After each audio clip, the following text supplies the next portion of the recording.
Hello and welcome to Did You Know Gaming Extra. In this episode we'll be taking yet another look at trivia related to the GameCube. Nintendo's little box of joy is all about getting the most out of games, whether you are a seasoned developer or a kid lucky enough to unwrap it for Christmas. Some of the most successful franchises in gaming found their footing on the GameCube, and a couple saw their downfall. But enough waffle, let's dive right in. By the time of the GameCube's release, it had become clear to developers from every corner of the industry that the name Nintendo was synonymous with the word quality.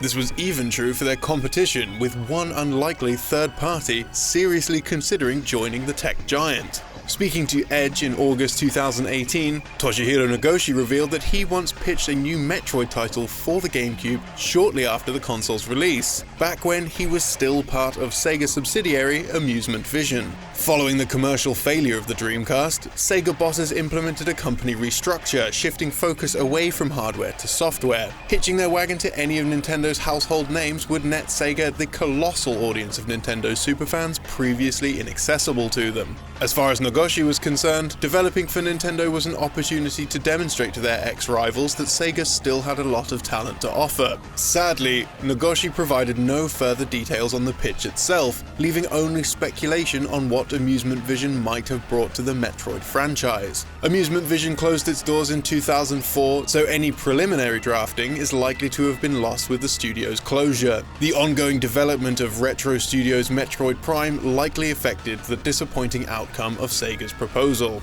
To say that Prime had the full backing of Nintendo would be an understatement. They brute forced themselves into being the majority holder of Retro Studios by purchasing stock in May 2002, bringing it under the Nintendo umbrella and as a first-party developer. The amount of money and time poured into Prime is likely to have priced out all proposals, regardless of who was making the pitch. To be fair to Nintendo, putting all their eggs in one basket paid off, with Metroid Prime being a huge critical success and a decent financial success to boot. After that, Nintendo had no room for anyone but Retro Studios regarding big Metroid titles. This trend has continued with the development of Metroid Prime 4. Though Eurogamer claimed it was originally being developed by Bandai Namco Studios Singapore, in January 2019, Nintendo announced series veteran Kensuke Tanabe would once again be working with Retro Studios to rebuild the game from the ground up after they were unhappy with the way the game was progressing. Another GameCube pitch kept out of public knowledge came from industry talent Yasuyuki Hona. Now attached to Monolith, Hona is famed for his work at Square throughout the 90s, where he helped shape the massively popular Xenogears and Chrono Trigger. Hona recently revealed to Twitter followers that Namco and Nintendo had once been in talk for a follow-up to the culturally beloved classic Earthbound, otherwise known as Mother 2 in Japan. With the late Satoru Iwata playing matchmaker, Hona was given the opportunity to pitch his GameCube Earthbound concept to series director Shigesato Itoi back in 2003.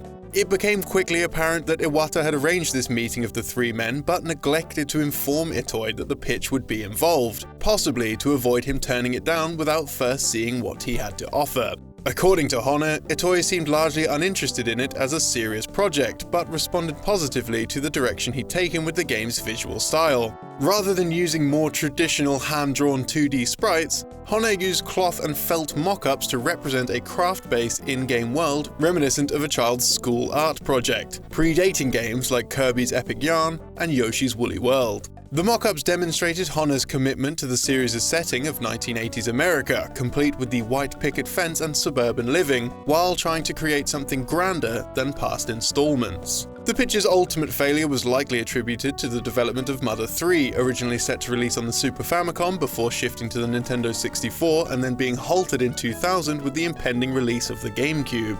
The project was later restarted, this time destined for the Game Boy Advance on the same year that Hona made his pitch.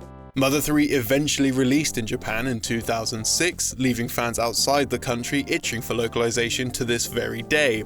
This glimpse of what might have been with an industry juggernaut such as Yasuyuki Hona at the helm only fanned the flames of their fervor.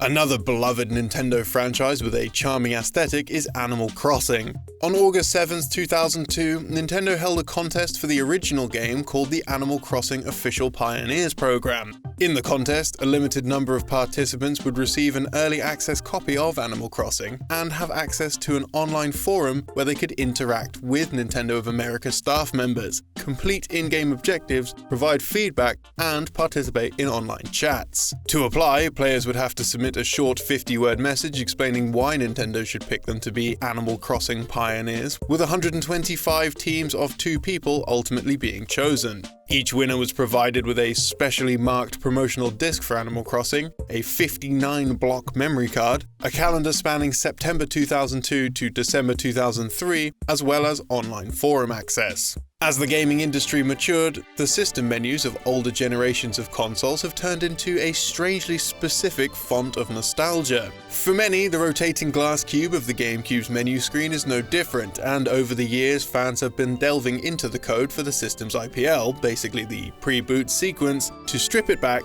and see how it all works. Hidden in the system's IPL ROM is a block of text that reads, "Pokemon Kinjin 2000, the new Pokemon Stadium." This was likely used to test the gameplay side of the cube, which displays the name and logo of the current game loaded into the disk drive.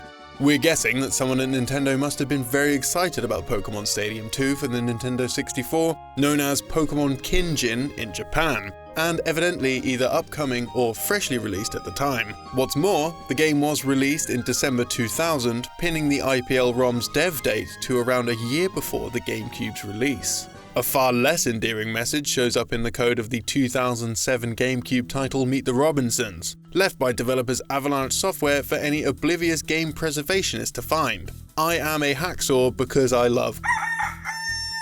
Avalanche clearly had an ongoing issue with the rising number of homebrew and emulation enthusiasts, and has a storied history of building emulation detection into their software to prevent their games running on anything other than their intended hardware. The less than savoury shout-out is pretty amusing when you consider the game itself is an adaptation of the Disney film of the same name, and was subsequently published by Disney Interactive Studios. Developer Capcom has found much success on many platforms, GameCube included, with its Mega Man franchise. The Personal Terminal, or PET, became a prominent part of the Mega Man universe after the release of Mega Man Battle Network. In these spin-offs, Mega Man is protagonist Lan Hikari's Net Navigator, an artificial intelligence installed on the PET that allows him to traverse the net, fighting off rogue viruses and bringing down online crime organizations. By the time the GameCube rolled around, the PET was as intrinsic to Mega Man as the Pokeball is to Pokemon, helped by its prominence in the Mega Man NT Warrior anime. Fans had embraced the IP's reimagining, and a follow-up of Battle Network was released exclusively for the GameCube called Mega Man Network Transmission.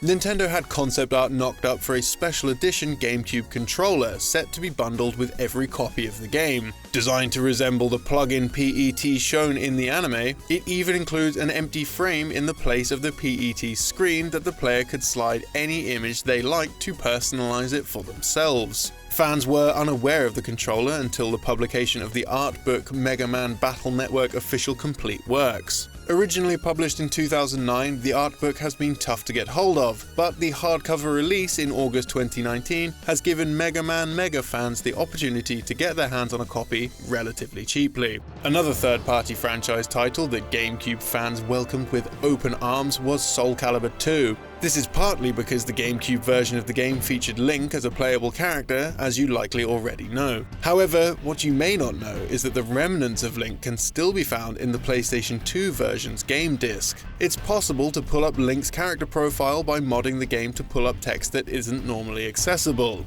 This can also be done with Spawn, the playable character exclusive to the Xbox version of the game. With this discovery, it's possible that more remnants of the GameCube version could be on the PS2 game disc. And now it's time for this episode's random piece of trivia. Today, we're talking about the much-loved Nintendo Switch. Incredibly, a Nintendo Switch actually helped solve a murder investigation. On November 20th, 2019, Matthew Weiser, a professor at the University of South Alabama, was shot and lost his life while his house was being burgled. One of the items stolen was Weiser's Switch. Authorities were able to track down the console's unique online signature when one of the perpetrators signed onto it long after the tragic theft had taken place, leading to investigators identifying Tyker's Timmons as one of the men involved in the incident. Timmons then implicated Derek Scott as the one who shot Professor Weiser and burgled his house, while Timmons drove the getaway vehicle. This digital piece of evidence was actually used in court and helped to successfully convict the two young men of the crime.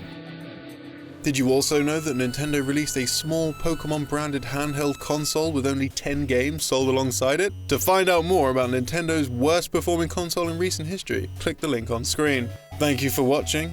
Thank you for watching. You know? Yeah. Thanks, pal. Have a good weekend. Alright, bud? Take it easy, bud. Take it slow. Take it easy.